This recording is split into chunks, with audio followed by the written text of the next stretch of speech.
अस्सलाम वालेकुम दोस्तों। आज की वीडियो में हम बात करेंगे INVT VFD को कैसे रीसेट करें।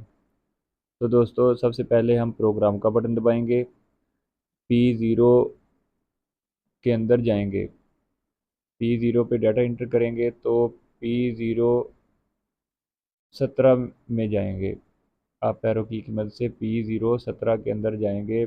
यहाँ पे ज़ीरो आएगा। डाटा इंटर करने के बाद इसको 1 करके डाटा इंटर करेंगे तो ये पी ऑफ का एरर देगा।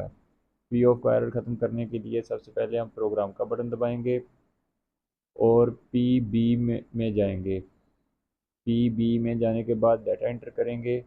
PB00 आएगा। डाटा इंटर करेंगे, फिर इसको 1 को 0 कर देंगे। जैसे ही 0 करेंगे और डाटा इंटर करेंगे तो ये 50 ब्लिंक करेगा, हमारा इन्वर्टर रीसेट हो जाएगा। तो अब आप इन्वर्टर को रन कर सकते हैं। अगर मज़ीद सेटिंग करना चाहें तो भी कर सकते हैं।